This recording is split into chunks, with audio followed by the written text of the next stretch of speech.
Saudara-saudari yang terkasih, setiap orang pernah mengalami ketakutan dengan berbagai alasan yang berbeda-beda.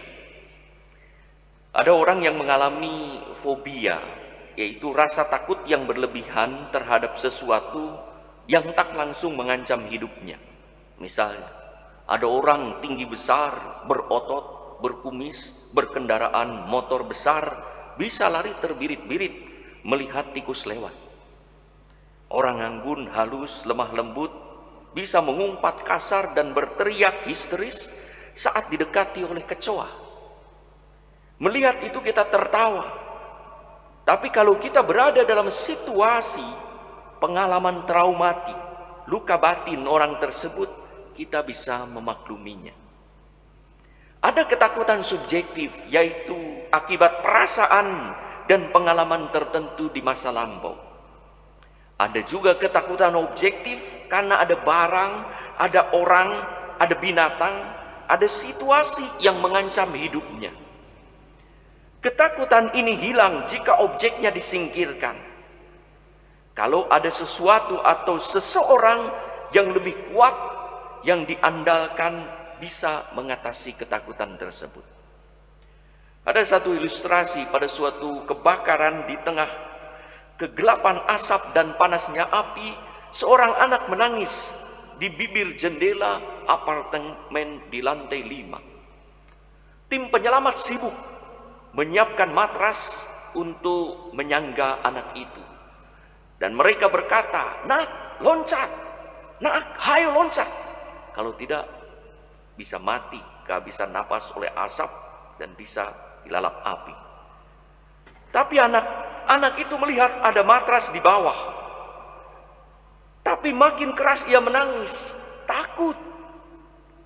Dan suara Mai pun makin sepi, karena miris mendengar jeritan anak yang memanggil, "Bapak, Bapak kesini, saya takut, Bapak." Tiba-tiba terdengar suara, "Loncat!" Dan anak itu loncat dan selamat. Hanya dengan satu kata, loncat. Semua orang heran. Betapa wibawa dan kuasanya orang ini menyuruh anak loncat. Sementara tadi banyak orang berteriak, "Loncat, loncat," tidak loncat. Tapi satu kata, loncat dan loncat. Orang yang berkata itu segera berlari mendekati matras dan memeluk anaknya. Ia adalah ayahnya. Walaupun anak itu tidak melihat ayahnya ada di sana, ia kenal suara ayahnya, mendengar suara ayahnya yang mengasihinya, loncat. Dan pasti kalau anak ayahnya berkata loncat, ayahnya tahu bahwa anaknya akan selamat, tidak akan mencelakakannya. Itulah loncatan iman yang mengatasi ketakutan.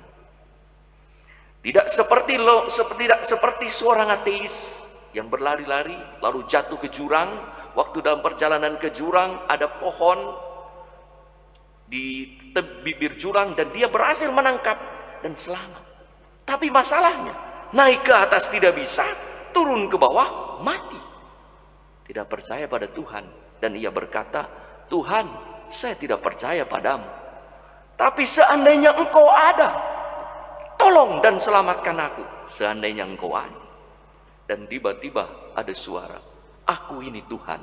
Dia, "Betulkah?" "Iya." "Tolong Tuhan."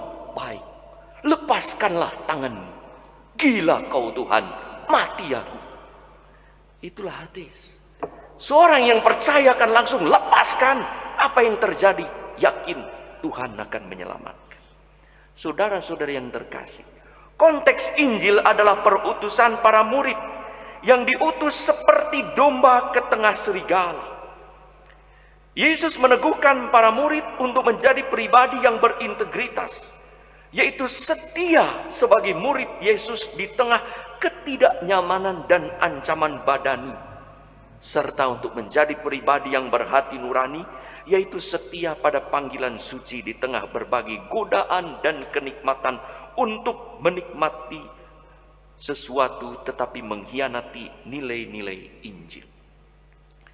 Yesus mereka untuk tidak takut terhadap berbagai ancaman. Ada 3 hal. Yesus pertama, yang hari ini tidak dibaca tetapi konteksnya ada di belakang.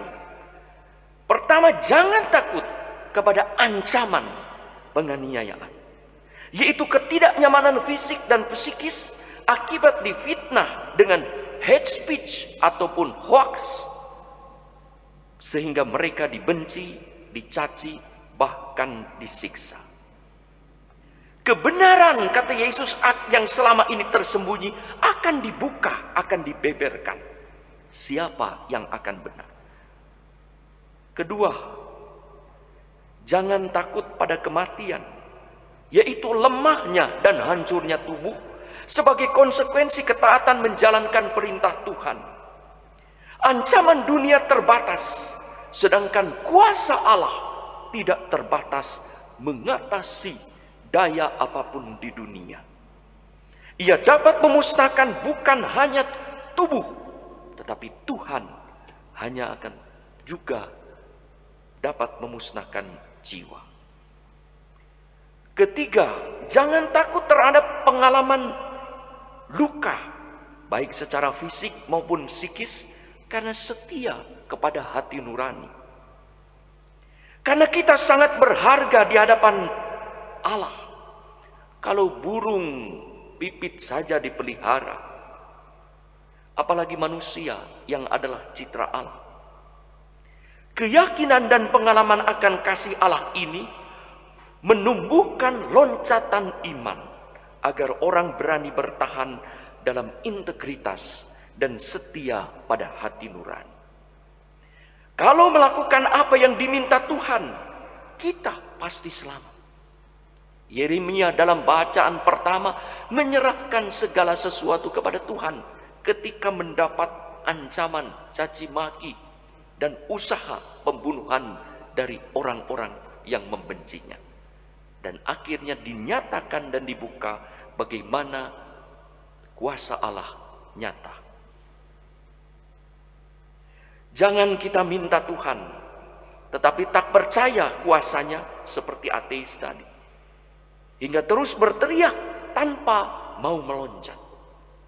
Iman berarti percaya pada kuasa dan kasih Allah.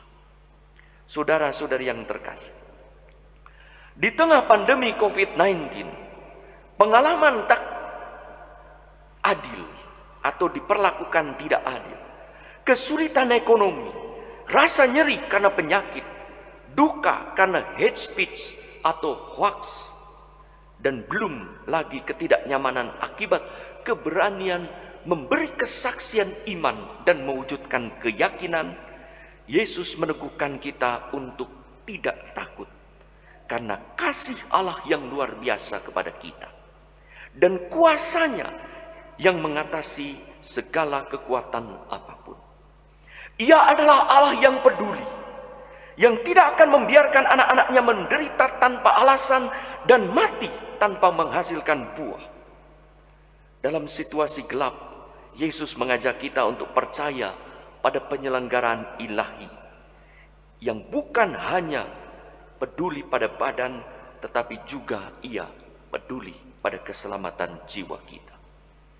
Dalam hidup sehari-hari, Yesus mengajak kita untuk percaya akan kasih Allah pada kita yang sangat berharga melebihi segala ciptaan apapun.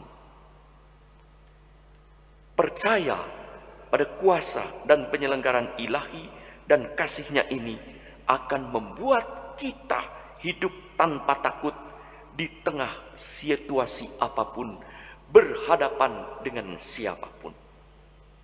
Yesus mengajak kita, jangan takut, loncat, berbuatlah, jangan berdiam diri.